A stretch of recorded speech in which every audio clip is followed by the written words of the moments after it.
नमस्कार, मैं हूं बॉबी और आप देख रहे हैं एशियन स्काई न्यूज। राजधानी दिल्ली में लगातार बॉम्ब थ्रेट की धमकियां दी जा रही हैं और एक बार फिर से दिल्ली के करीब 40 स्कूलों को आज सुबह सुबह बम से उड़ाने की धमकी दी। सुबह 7 बजे आर.के. पुरम के डीपीएस, पश्चिम बिहार के जीडी गोयनका स्कूल और मदर मैरी स्कूल समेत 40 स्कूल मैनेजमेंट को बम से उड़ाने की धमकी भरी ईमेल भेजी गई। इस समय तक बच्चे अपनी क्लास के लिए पहुंच चुके थे। धमकी का मामला सामने आते ही सबसे पहले बच्चों को घर भेजा गया और पुलिस को इसकी जानकारी दी गई। फायर डिपार्टमेंट और दिल्ली पुलिस की टीम ने मौके पर पहुंचकर अपनी जांच शुरू कर दी है। गौरतलब है कि दिल्ली के स्कूल, एयरपोर्ट, होटल और अन्य जगहों पर बम की धमकियों का सिलसिला खत्म ही नहीं हो रहा। कुछ समय पहले भी दिल्ली के रोहिणी के एक प्राइवेट स्कूल को बम से उड़ाने की धमकी भरा एक ईमेल आया था। उसके बाद दिल्ली फायर डिपार्टमेंट की एक टीम जांच के लिए स्कूल कैंपस पहुंची और धमकी जो मेल आया था वो महज एक अफवाह पाई गई। वहीं अब दिल्ली के पूर्व मुख्यमंत्री और आम आदमी पार्टी के संयोजक अरविंद केजरीवाल ने इस मामले पर केंद्र सरकार पर हमला बोला है। उन्होंने कहा कि दिल्ली वालों ने दिल्ली में कानून व्यवस्था की इतनी बुरी हालत पहले कभी नहीं देखी थी।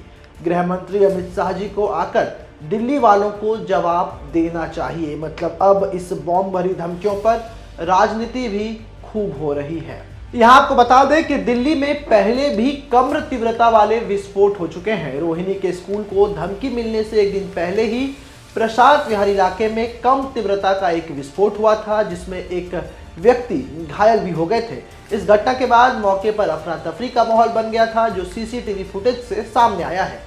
उसमें देखा जा रहा है कि छोटे ब्लास्ट के बाद आसपास धुआं का गुबार छा गया था। वहीं इससे पहले दिल्ली के रोहिणी में सीआरपीएफ स्कूल के पास भी एक विस्फोट हुआ था। 2 महीने के अंदर दिल्ली में ऐसे 2 विस्फोट हो चुके हैं, जिसके चलते अब यहाँ की सुरक्षा व्यवस्था पर भी सवाल खड़े हो रहे हैं।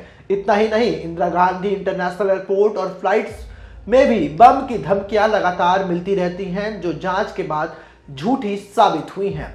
इधर अब दिल्ली की मुख्यमंत्री आतिशी ने भी ट्वीट करके केंद्र सरकार पर हमला बोला है। देख लीजिए क्या ट्वीट उन्होंने किया है। उन्होंने लिखा है कि दिल्ली की जनता की सुरक्षा केंद्र सरकार से नहीं संभल रही, यानी कि लगातार बम भरी धमकियों से अब दिल्ली की राजनीति भी तेज हो रही है और कहीं ना कहीं बच्चे और उनके अभिभावकों के बीच भी डर का माहौल है, क्योंकि बच्चे स्कूल जाते हैं और स्कूलों को बम से उड़ाने की धमकी मिलती है, लेकिन अब तक इस पर कोई गिरफ्तारी नहीं हुई। ऐसे मैसेजेस कौन भेज रहा है, इसकी भी जांच पड़ताल दिल्ली पुलिस सही तरीके से नहीं कर पाई। लिहाजा अब पुलिस या सिस्टम पर भी सवाल खड़े होने लगे हैं।